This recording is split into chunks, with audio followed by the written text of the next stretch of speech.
Hello everyone, welcome to my YouTube channel. Friends, आज का video फिर से लेकर आई हूँ ऑर्थोग्रिड दवा के ऊपर, क्योंकि पिछला वीडियो जब मैंने बनाया था इसका तो जो कमेंट्स में क्वेश्चन पूछे गए थे उनमें से कुछ क्वेश्चंस रह गए थे जिनका आंसर मैं नहीं दे पाई थी उस वीडियो में, ताकि वीडियो बहुत लंबा ना हो जाए, इसलिए शॉर्ट वीडियो रखने के चक्कर में मैंने थोड़े ही क्वेश्चंस का आंसर दिया था। तो आज बाकी क्वेश्चंस को कवर करने की हम इस वीडियो में कोशिश करेंगे, तो आप वीडियो में एंड तक बने रहिएगा। सबसे पहले मैं बता देती हूँ आपको कि इस दवा को मैं खा रही हूँ या नहीं। पिछली वीडियो में मैंने आपको ये कहा था कि मैं इस दवा को खाना बंद कर चुकी हूँ, 6 महीने से मैंने इस दवा को नहीं खाया, ऐसा मैंने अपने पिछले वीडियो में आपको बताया था। लेकिन अभी मैं अगर आपको आज का वीडियो में शूट कर रही हूँ तो आज मैं आपको बताऊँ तो मैंने इस दवा को खाना फिर से शुरू किया है दोस्तों, क्योंकि मुझे फिर से कुछ कुछ दिक्कतें लगने लगी थी। जब मैंने दवा छोड़ा था तब काफ़ी आराम हो गया था और फिर 6 महीने तक मुझे दवा खाने की ज़रूरत नहीं पड़ी थी। लेकिन मैंने फिर से अभी, ताकि दर्द ज़्यादा बढ़ ना जाए, इसलिए मैंने फिर से दवा खाना स्टार्ट कर दिया है पिछले 1 महीने से। आप देख सकते होंगे डब्बा खाली है और ये डब्बा भी खाली है, ये देखिए, क्योंकि इन दोनों पैकेट्स की दवा मैं खा चुकी हूँ और इसकी अभी मैं खा रही हूँ। इसमें 2 सैचेट बाकी हैं और बाकी 1 मैं खा रही हूँ। तो मेरा कहने का मतलब ये है कि अगर आप ये सोच रहे हैं कि इस दवा से पूरा 100% हमेशा के लिए आराम हो जाता है, तो आई थिंक मैं ये नहीं कहूँगी कि नहीं होता है आराम हमेशा के लिए, क्योंकि मैंने बहुत लॉन्ग टर्म के लिए इसको नहीं खाया था। मैंने 4-5 महीने खाए थे और फिर छोड़ दिया था क्योंकि मुझे आराम हो गया था।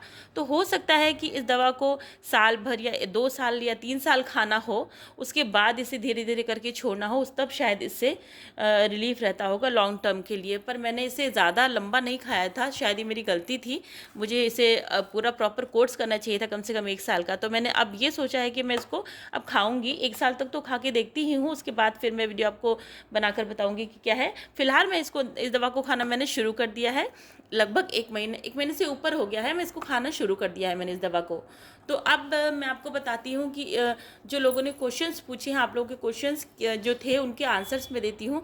पिछले वीडियो में मैंने बहुत सारे क्वेश्चंस के आंसर दिए थे, लेकिन मुझे ऐसा लगता है कि लोग वीडियो को प्रॉपर तरीके से देखते नहीं हैं, उसका ऑडियो नहीं सुनते हैं, क्योंकि जिस क्वेश्चन का आंसर मैंने वीडियो में दे रखा है सेम वही क्वेश्चन कमेंट बॉक्स में पूछा जाता है।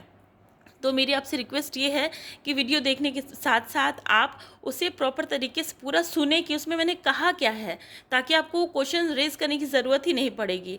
और बाकी कुछ क्वेश्चन ऐसे थे जो मैंने उस वीडियो में कवर नहीं करे थे, तो चलिए उन क्वेश्चंस का आज हम आंसर निकालेंगे।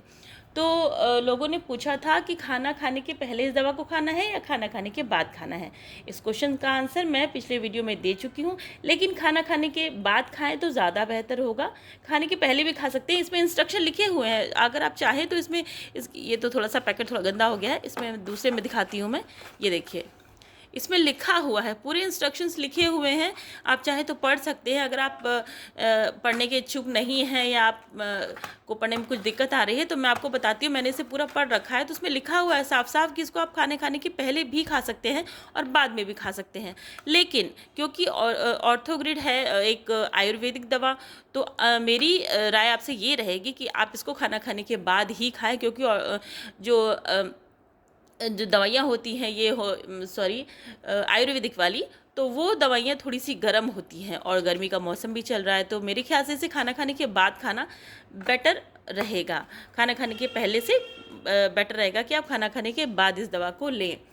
और बहुत सारे क्वेश्चंस पूछे गए थे, तो कुछ लोगों ने पूछे थे कि मुझे स्पाइन की प्रॉब्लम है, कमर में दर्द है। हाँ, मुझे याद आया, तो उनके लिए भी बोलूँगी कि मेरी भी सेम प्रॉब्लम है, मुझे भी स्पाइन में ही दर्द रहता है, लोअर बैक में ही दर्द रहता है ज़्यादातर, तो इसलिए मैं दवा खा रही हूँ। तो बिल्कुल मुझे खाने से आराम मिलता है, तो आप भी खा सकते हैं। कुछ लोगों का क्वेश्चन था ऑस्टियोआर्थराइटिस पेशेंट हैं तो उसमें खा सकते हैं कि नहीं, तो बिल्कुल खा सकते हैं। हड्डी से रिलेटेड कोई भी प्रॉब्लम आपको, आर्थराइटिस से रिलेटेड कोई किसी भी टाइप का आर्थराइटिस हो, उसमें आप ऑर्थोग्रिड दवा खा सकते हैं, ये बिल्कुल श्योर है, इसमें पीछे लिखा हुआ भी है। और इसके अलावा क्वेश्चन था कि क्या इसको मुक्तावटी के साथ में खा सकते हैं या नहीं खा सकते हैं।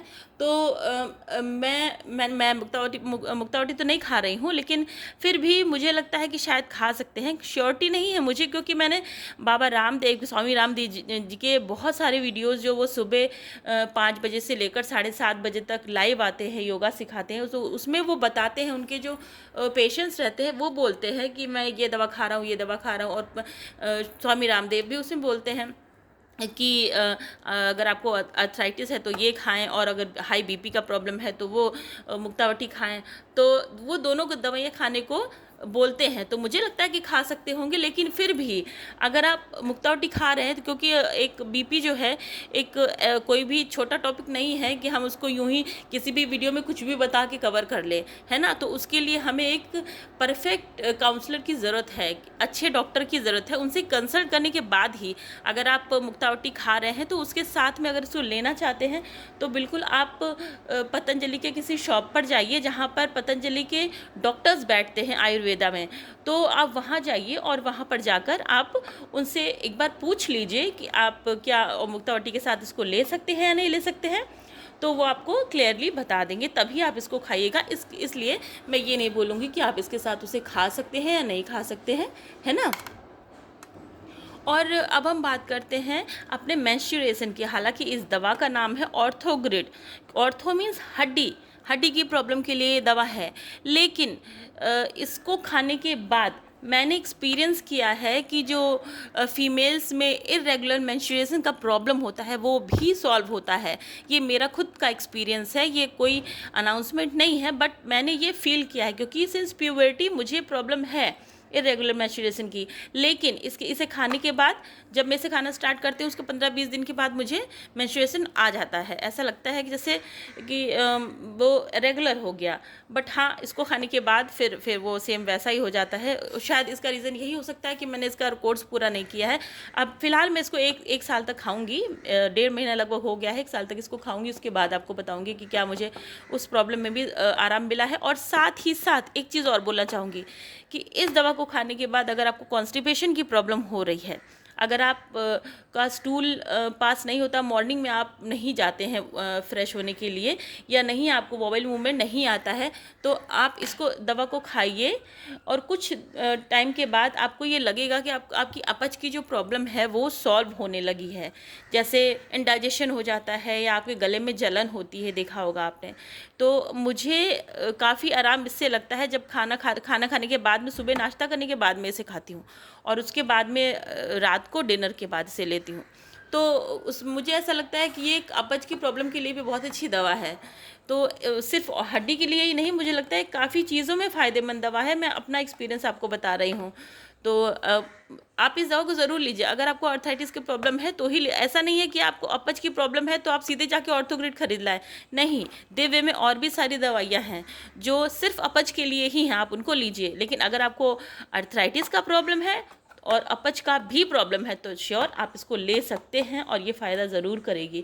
बहुत अच्छी दवा है, ट्राई कीजिए और अपना रिव्यू मेरे साथ शेयर कीजिए। कमेंट बॉक्स में लिखकर बताइए ज़रूर, अगर आपको इस दवा से फ़ायदा हुआ है तो डेफिनेटली शेयर कीजिए अपना रिव्यू कमेंट बॉक्स में, ताकि जो बहुत सारे लोग सर्च कर रहे हैं इस दवा के लिए कि हम खाएँ कि ना खाएँ, फ़ायदा करती है कि नहीं फ़ायदा करती है, बहुत कन्फ्यूजन में लोग हैं इस दवा को लेकर, तो वो कन्फ्यूजन उनकी दूर हो जाए ताकि, और वो भी इस दवा का सही उपयोग कर सकें।